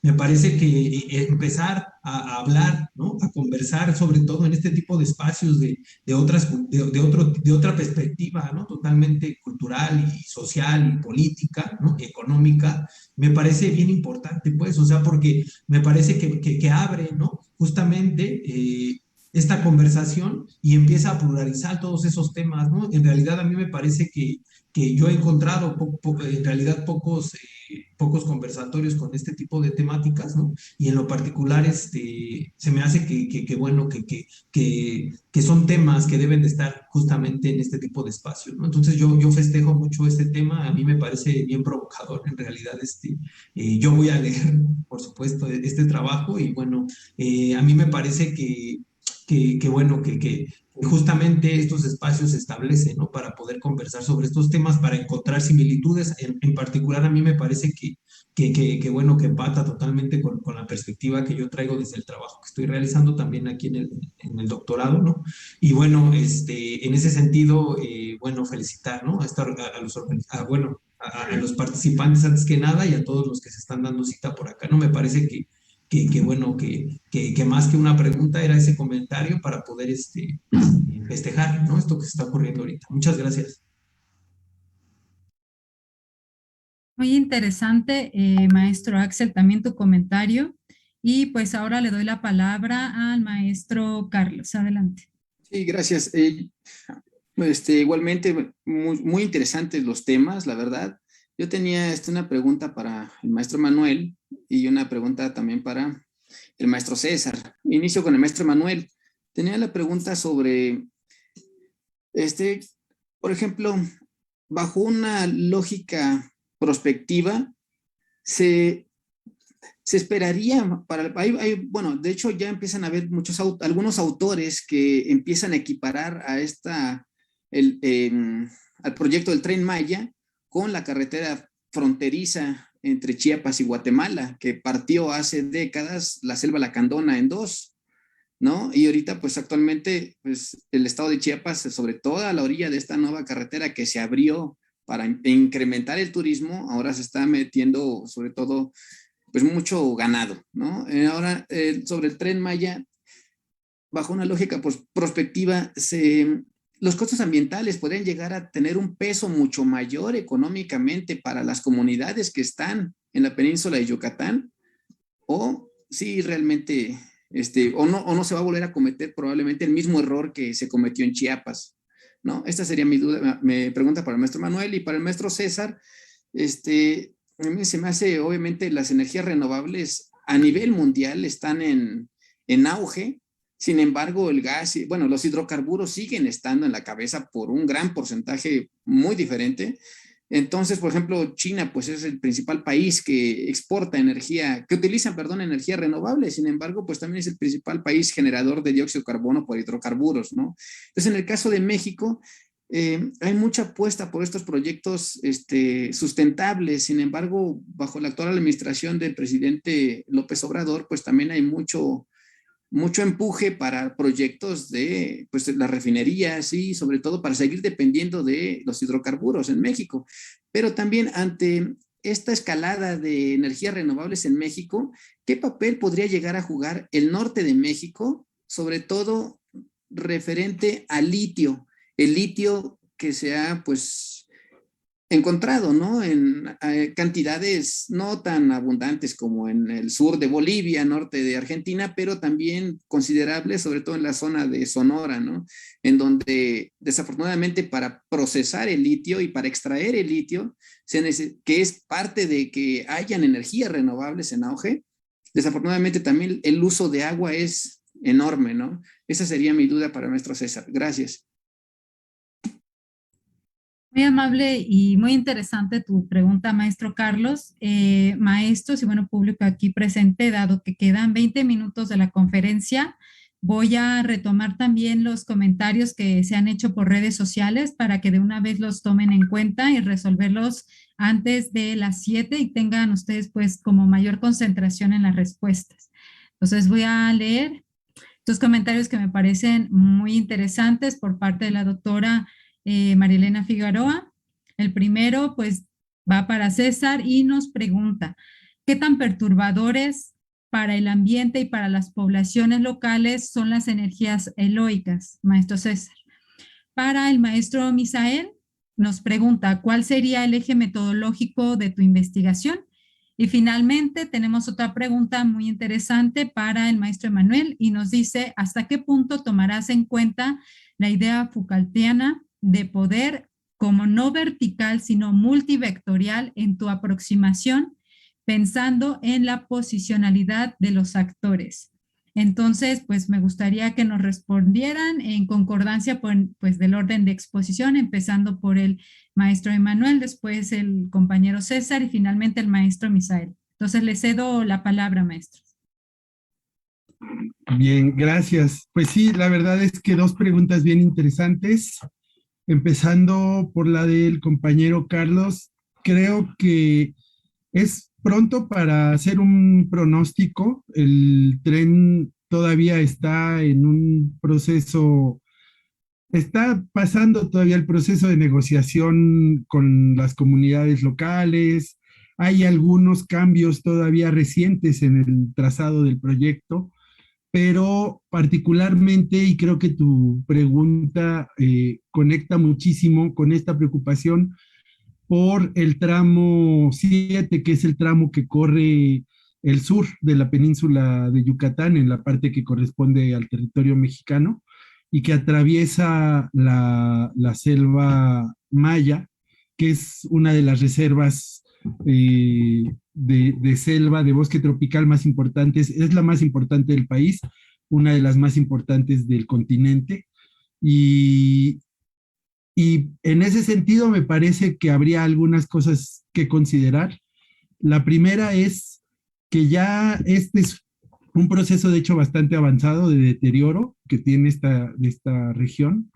Desde los años 70 hubo una política del gobierno mexicano del Programa Nacional de Desmontes, que consistió en llevar poblaciones campesinas a las zonas menos pobladas del país, que era el caso de esta región, para precisamente promover, aunque parezca increíble, pero bueno, estamos hablando de otro momento de la historia, la deforestación de esas regiones para poder plantar allí, digamos, impulsar la ganadería.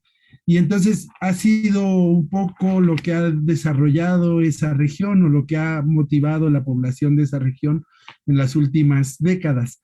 En ese sentido, me parece importante las estrategias de mitigación que se están siguiendo, están vinculadas al programa Sembrando Vida, que es un programa que tiene un diseño de política pública interesante, en el sentido de que plantea, habrá que ver qué tanto se logra esto, darle continuidad transeccional, el pago por servicios ambientales, por el sostenimiento de la reforestación con árboles frutales y maderables, en las tierras que en este momento se están destinando a la ganadería.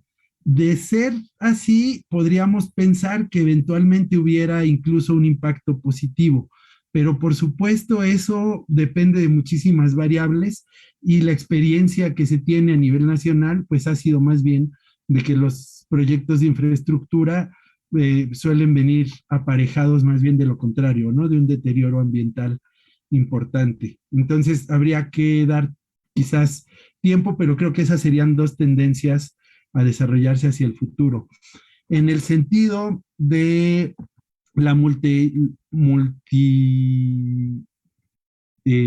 vectorialidad del poder en el territorio, me parece que sí es sumamente importante tenerlo en cuenta. Yo en esta etapa todavía voy, bueno, de hecho, quien me hace la pregunta es mi asesora, ¿verdad? Y eso me da muchísimo gusto, pero me parece importante todavía en esta etapa, habrá un momento para hacer campo y verlo un poquito más directamente. Sin embargo, creo que hay un proceso de negociación muy complicado en la región. Están dándose procesos recientes, decía, de cambios del trazo, por ejemplo, que no son menores. Ahí el tren se cambió en 3 ocasiones de trazo, una muy tempranamente para evitar la zona de posibles derrumbes por las características kársticas, pero las últimas 2 sí tienen directamente que ver con amparos que se han promovido desde algunos sectores que están oponiéndose al tren en las ciudades de Campeche y Mérida, que son Mérida es todavía hasta el día de hoy el polo urbano más importante de la región, y eso mueve mucho en términos de cómo se dan las hegemonías urbanas por la zona. Claro, a un nivel de los individuos quizás, de los sujetos, pues creo que habrá muchísimas cosas que pueden estar allí manifestándose en términos de cómo se restablecen las relaciones sociales en la región, y creo que en su momento pues ya habrá materia para irlas dando a conocer. Por el momento creo que es lo que podría plantear, y doy el espacio para que también mis compañeros se continúen con sus reflexiones. Muchas gracias, maestro Emanuel, por tus valiosas reflexiones. Le voy a dar la palabra al maestro César. Les voy a pedir que tomen máximo 5 minutos para que podamos hacer el cierre de la mesa. Entonces, procedemos a tus respuestas, maestro César. Sí, gracias. Gracias, Carlos, por esta pregunta que haces. Y sí, efectivamente, en el norte del país está mucho ese tema del litio, pero desafortunadamente el potencial que tiene México para que exista un proceso comercial de pues es nulo, ¿no? ¿Y qué está sucediendo? Que justo ahorita es un tema que está sobre la mesa y se está discutiendo en el legislativo sobre esta reforma energética y esta reforma a la energía que se está queriendo hacer, y justo tiene que ver con que se va a plantear de que al principio se pensaba, el gobierno mexicano tenía la idea de que fuera nacional toda la explotación de litio, pero al encontrarse en una zona que es que le llaman la arcilla y que está haciendo demasiado difícil poderlo sacar, entonces lo que van a implementar va a ser esta parte de contribución de empresas extranjeras y inversión privada para poder desarrollarlo. Se está manejando que el Estado mexicano quiere tener la participación del 51% contra el 49% de empresas privadas y de capital extranjero, pero ¿qué va a suceder? Justo va a pasar lo mismo que está pasando con los parques eólicos, ¿no? Al final del día van a ser otros quienes exploten, al final van a ser otros quienes hagan uso de estos recursos naturales que nosotros tenemos, y todo esto se va a venir haciendo, va a venir creciendo y va a venir pasando exactamente lo que está pasando con los aerogeneradores en estados como Oaxaca, como Yucatán, en Baja California y en Zacatecas, ¿no? Entonces, prácticamente es lo que se está discutiendo ahorita, ¿no? Es un boom que está ahorita en todas las noticias, que está hablando acerca de esta reforma y que tiene justo que ver con qué tanto se necesita de las empresas privadas, de la inversión extranjera para poder explotar nuestros propios recursos, ¿no? Y al darse cuenta el Estado mexicano que no se cuenta con una estructura para poderlo desarrollar o para poderlo explotar, entonces recurren a esto y cae justo en esto, ¿no? Es decir, en estar inconformes que otros sean los que se beneficien con lo que es de nosotros, ¿no? Es decir, con los recursos que nosotros tenemos como mexicanos. Esa sería mi respuesta para Carlos, ¿no? Digo, el tema es bien interesante y es súper complejo porque hay muchas miradas y justo es un tema que se está debatiendo hoy en día, ¿no? Que está muy, muy en auge. Y para la siguiente pregunta que tenía que ver, ¿cómo es el impacto de estos aerogeneradores que se implementan y que tienen que ver en Yucatán? Para el caso específico de Yucatán y también del Estado mexicano, los parques eólicos se han convertido en un ícono justo de energías renovables, se asocian con modernidad, con futuro, con compromiso ambiental. Aquí hay que poner algo bien atención. La población no está en contra de la energía renovable. La población está en contra de cómo estos parques se implementan, cómo estos parques se ejecutan, cómo estos parques no presentan un estudio de impacto que en verdad demuestre los impactos que va a tener la implementación de ellos. Presentan un impacto que solamente para cumplir los requisitos de que se puede echar a andar el proyecto, pero no está un impacto que en verdad esté consolidado y que en verdad refleje lo que va a suceder en esos territorios. Por ejemplo, en el caso de Yucatán, es bien interesante porque sí es una zona que es rica en el aire y entonces podemos explotarlo de manera abundante, pero también hay que pensar que es una zona de alta importancia ecológica que también tiene una gran biodiversidad, tiene áreas naturales protegidas que no se están tomando en cuenta para la implementación de estos parques. Además de ello, es un corredor súper importante de aves que justamente que se van estrellando, se colectan con estos aerogeneradores gigantescos y de pronto lo que está sucediendo principalmente en el municipio de Itzilán, que los habitantes que viven ahí dentro de esa zona abren la ventana y pueden contemplar unas veletas. Ellos les llaman veletas porque lo relacionan un poco con con la idea de sacar el agua digamos, de los pozos, ¿no? Por eso lo relacionan. No es que lo desconozcan, pero es el nombre que ellos lo bautizaron ahí. Entonces, se le está causando demasiado ruido. De hecho, hay entrevistas que he realizado donde los mismos pobladores dicen, ¿no? Incluso cuando las aspas dejan de funcionar por un momento, pareciera que nosotros seguimos escuchando esto. Entonces, ¿qué impacto tiene? Tiene impacto primeramente con las aves, varían su ciclo de recorrido que estas hacen, cambian su forma de migrar de las aves y ya está teniendo un impacto justamente con problemas de la salud. Un caso muy importante que tiene que ver y que ahorita está también en la mesa de discusión es en el estado de Oaxaca, en el parque que está implementado en la Unión Hidalgo, Oaxaca.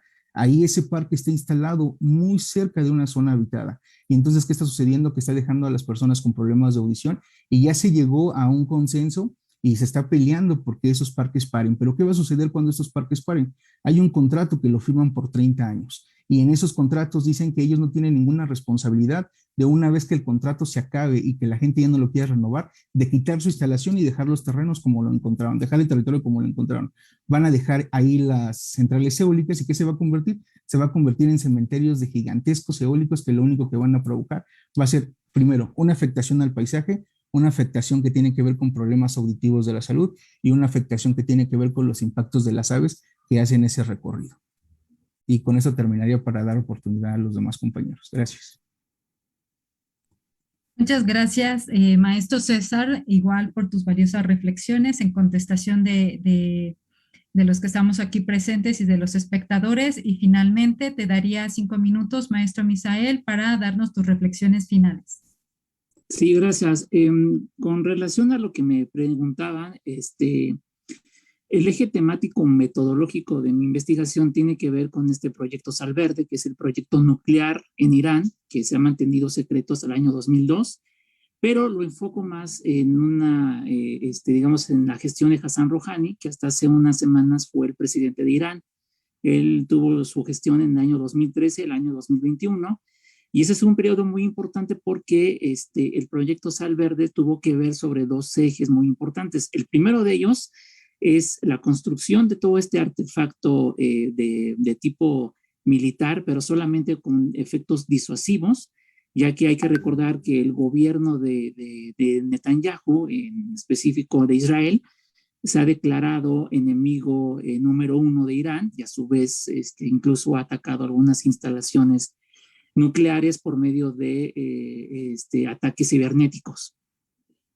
Y por el otro lado, también, pero también en la cuestión de la disuasión tiene mucho que ver con sus energéticos, ya que Irán es el único país en el mundo que tiene, digamos, en balance sus recursos, porque es el que tiene las cuartas mayores reservas de petróleo a nivel mundial, y a su vez es el segundo con las reservas de gas natural. Entonces, es el único país que, digamos, está como en el top 5 en cuanto a la concentración de las reservas de petróleo y de gas, que han sido muy geoestratégicas hasta el día de hoy.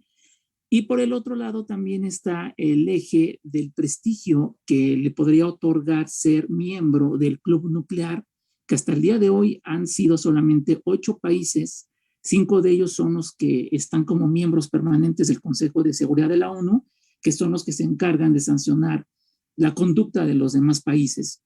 Entonces, en este sentido, este proyecto Sal Verde tiene mucho que ver porque la cuestión nuclear que ha marcado a Irán en los últimos 20 años ha sido el tema en boga del conflicto en la región del Medio Oriente, y también hace relativamente poco, unos meses, se vieron enfrascados en un ataque directo por medio de las instalaciones militares que se encuentran en Irak por parte de Estados Unidos, ya que se presume que fue asesinado el arquitecto geopolítico de Irán, en este caso Qasem Soleimani, en enero del año 2020, y a su vez, como contrarrespuesta, Irán invade las instalaciones militares de Estados Unidos en Irak.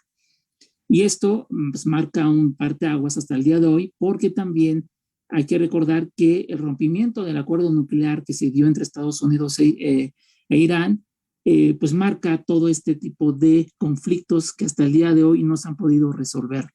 Esos a grandes rasgos es el eje metodológico que estoy llevando a cabo en mi investigación, pero a su vez este prestigio que le otorga o que le podría otorgar al ser un componente más, un miembro más del Club Nuclear para Irán, tiene que ver también mucho con la sociedad, porque la sociedad es la que impuso prácticamente la Revolución Islámica del 79, que es el régimen que actual rige en ese país. Entonces es muy importante que se tenga, digamos, ese es el eje temático en el que prácticamente voy a desarrollar esta tesis. Muchas gracias.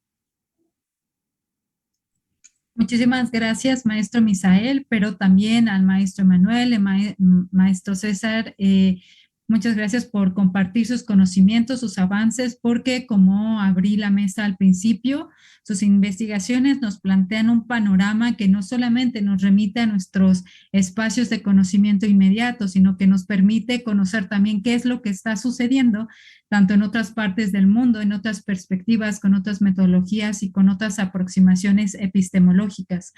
Desde luego y afortunadamente hoy tuvimos pues mucho aforo y pues hay muchas preguntas y comentarios que se quedaron fuera, que realmente por cuestión de tiempo, más que por alguna otra cuestión, pues lo vamos a dejar quizá para después o en las posteriores participaciones, pero por ahora yo creo que todos nos estamos retirando también con reflexiones, incluso para nuestros propios temas de investigación, con base en los comentarios que nos han hecho también en las redes sociales, los comentarios y los mismos enfoques que nos han compartido de momento pues nuestros compañeros, y pues aquí en el desarrollo, que como dice el mismo conversatorio, qué es lo que se está estudiando actualmente en las ciencias sociales. Entonces, pues por mi parte, los despido y también les agradezco a todos los que siguieron la transmisión en directo de principio a final o por bloques, también las participaciones y también por las preguntas que nos hicieron, que finalmente detonaron cuestiones, reflexiones muy interesantes, y pues los despido agradeciendo también su tiempo a los compañeros, a los ponentes, a los moderadores y a los espectadores, y pues le cedo la palabra al maestro Mauricio Sáez, que es el encargado de coordinar pues el conversatorio. Así que te doy la palabra, maestro Mauricio.